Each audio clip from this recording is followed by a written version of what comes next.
Sam, thanks for joining me from your lovely kitchen. Is that where you are? Yes, yeah, just sat here, enjoying the self-isolation at the moment. But Yeah, yeah, thanks very much for having me. Yeah, nice, fine. Thank you for taking your time out to join me here.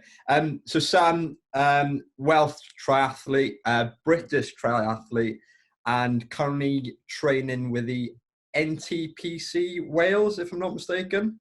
yeah, that's the one. Yeah, that's the group. Great and fantastic.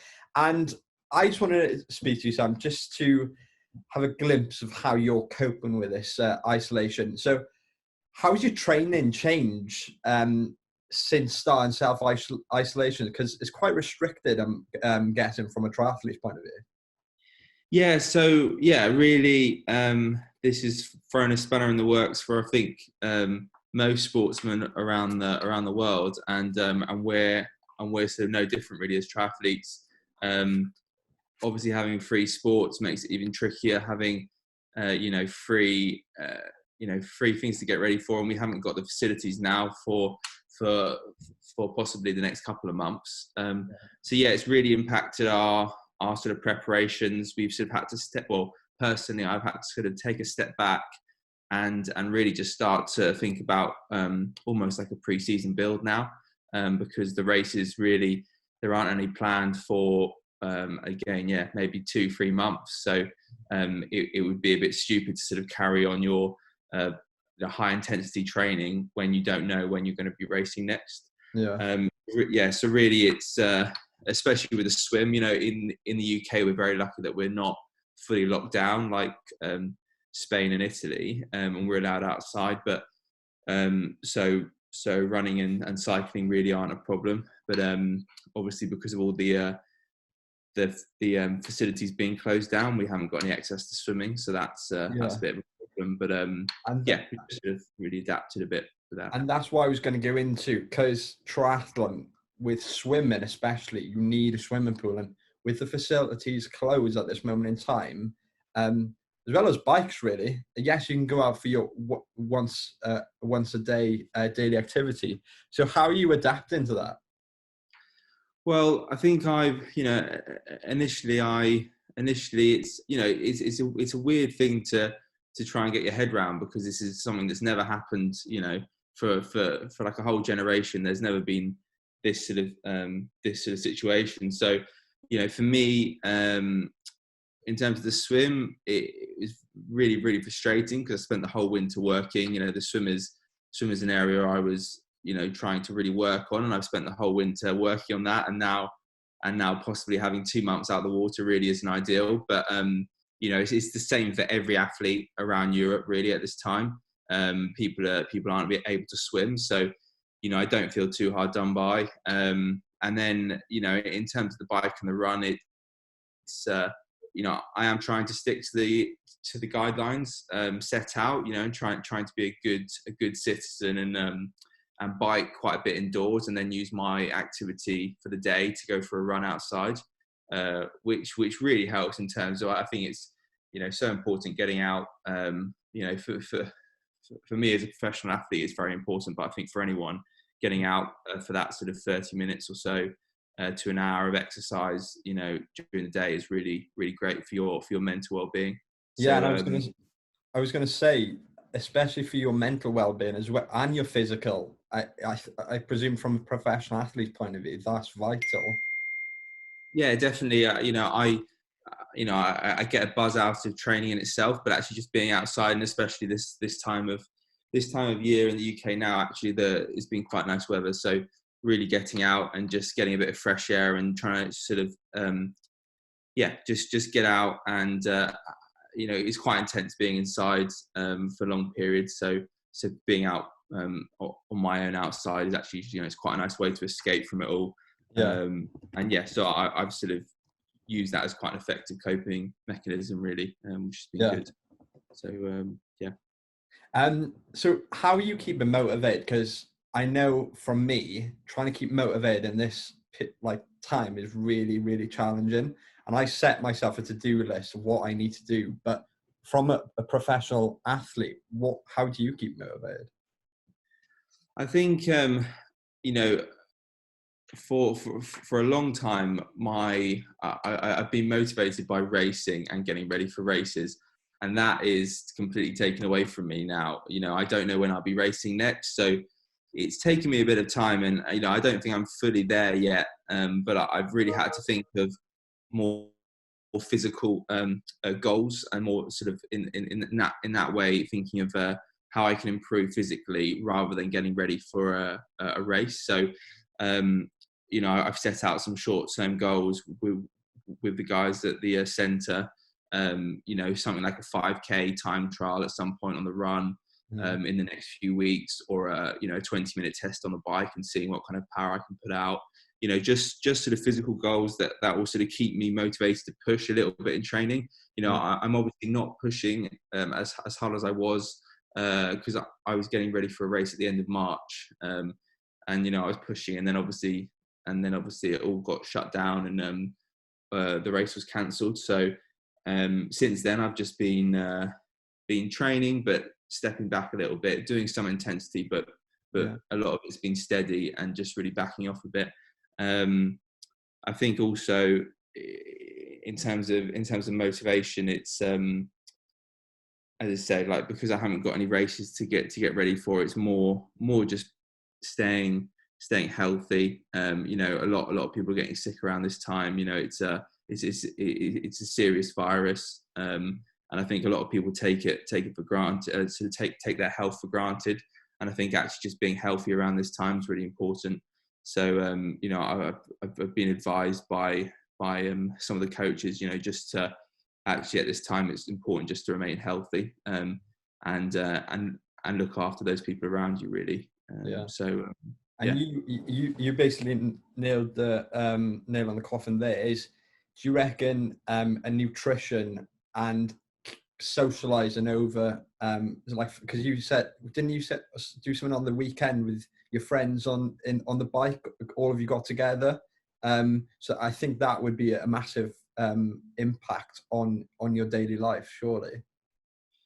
So you know, I'm very, very fortunate. As part of the centre, we have sessions run every day, which are coached. You know, our swimming sessions, we have track sessions on the run and the bike as well. So we have coach sessions every day, and we're hanging out as a group and doing you know socialising, and to have that to have that sort of taken away is quite hard. You know, because it's you know, it's a big part of your life. Obviously, training and socialising with your peers is really helps day to day. So not having that is difficult. So it's been good. We've started to do some Zwift riding on our turbo trainers, and you can chat to each other while you're doing that. So I think on Saturday we did a 100-mile bike ride on the turbo trainer, which seems pretty, even for me. It's quite a long way, but I think it only took just under 4 hours, so it wasn't too bad actually. I thought it'd be like 5-6 hours on the turbo trainer, which I don't know if I was that keen on doing that, but having that social aspect on that actually made the time go really quickly, and I definitely want to do that a bit more in the future, and do it because I'm doing so much indoor riding, getting on Zwift, and having group meetups on there is actually a really good way to sort of you know, put a bit of fun back into training and have that social aspect. So that's been really good. I take my hat off to triathlon, because if I was 4 hours on a bike, I would not be in a good way. So hats off to you in there. So what's your tips as an athlete to others, not just an athlete, as a whole, within self-isolation? I think you know, a large part of my day is structured, or that, you know, the whole day is structured with timings, and I think it's very easy when you're stuck at home and you don't have any events on the horizon, is, you know, to sort of sleep in, and then, you know, and just sort of start to mope about. So for me, it's been, you know, for the first week, I admit I was probably a little bit like that. I was just sort of having a bit more sleep and not doing a whole lot. But actually, now I've sort of got back into a routine. I'm trying to get up fairly early and train how I would train if I was training with a group. And I think that's actually really important to have that structure still, because it's very easy to fall out of and be very, very unproductive if you don't have those set times or that structure in your day. So, I usually get up around sort of 7:30 and try and get on the bike or get out for a run around 9 o'clock at the sort of latest, just so I get something done early. And then I find that really helps me progress through the day by getting something done early doors. How many hours are you training at this moment in the week? So it's dropped back. So actually the first week of our isolation was an easy week for me. So, it was about 20 hours, 22 hours. Obviously that's taking out all the swimming. So it was a bit more biking, a little bit more running and some gym to replace the swim. But yeah, roughly around this time is probably about maybe 24, 25 hours. But it's obviously shifted a bit because there's no swimming. I've spent a bit more time on the bike, and that sort of, puts the hours up a little bit. Yeah. But obviously you're missing that conditioning in your upper body. So I have been doing, as I say, a bit more gym, just strengthening those swimming muscles. So it's not too much of a shock when I eventually do get back in the water. Yeah, I was going to say, with your swimming, have you got anything in place to do anything else? Or Yeah, I mean, so obviously I thought, a month or so out of the water is not great, and I thought, okay, but then actually, hearing the situation at the moment, it could be a couple of months until the leisure centres or universities are opened up again. So I actually, our garden's just about big enough for a paddling pool. So it's like a big paddling pool, which I just invested in, and I've just set it up. So it should be a bit of fun. I don't know if it's going to work. I've got some bungees for my ankles, and I'm going to try and do a bit of swimming on the spot. And so we'll see if that, I mean, if it works, it'll be great for just maintaining a little bit of feel for the water and just keeping the shoulders healthy. And and even if I can do that, I think it will be beneficial. And then hopefully I'll have a few months after I get back in the water to get fit again, then for the races at the end of the season. So fingers crossed that works. That's improvisation at its best, I think, Sam. So fair play. And what does COVID-19 mean for your season moving forward? So it's very hard to plan.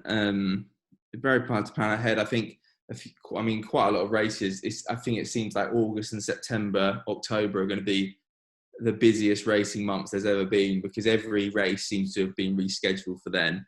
I think realistically, August is when races are going to start again, but you don't know, and it's really hard to plan your season when you don't know if a race is going to go ahead or not.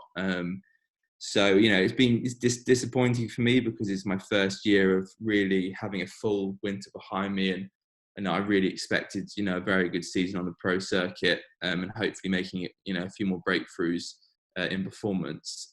So it's really frustrating for me and for a lot of pro athletes. But yeah, just for now, obviously I'll be planning to race hopefully August, September, and then probably through October, November, December, racing through a little bit in the winter where I'd usually be taking an off season. So I'll probably be racing a bit later in the year, just to take advantage of those races after obviously having a large part of the summer, just having to take that off and train. So so it just sort of bumps my year on a bit. But fingers crossed, races do go ahead, and we do get some sort of races this season. And I had a question for you. It was off the hook kind of one. Where do you actually see yourself now? Because you're a pro athlete. So where do you see yourself in the next 2 to 5 years, let's say? Yeah, so, this year, so last year was my first year kind of out of work. And, I had a goal of getting on the podium at a pro race, which I managed and qualified for the championship, which is like challenge race series world championships effectively. And so, you know, for me, that was the big goal this year, and you know, achieving a good result there. Obviously now that's going to have to possibly bump onto next year. So really, I think for me, it's getting, you know, top 10s, top 15s in those big races. And you know, like for me, the goal, my sort of goal is to get on podiums in pro races and be a regular on the podium in those races. And then obviously challenge at the major championships, getting in that top 10, hopefully top 5, and then you know if things pan out and I work hard enough over the next few years, you know, getting on those podiums in those big races. So you know, I really think now, it's pretty much just moved my goals on another year. So I just have to sort of think about that a bit and sort of see what I want to do next year. Obviously, after having to sort of readjust after this year.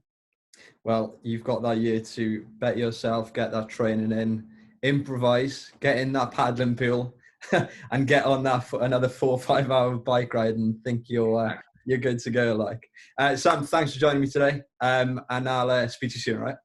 Great, thanks very much. Yeah. Great. Bye. Cheers.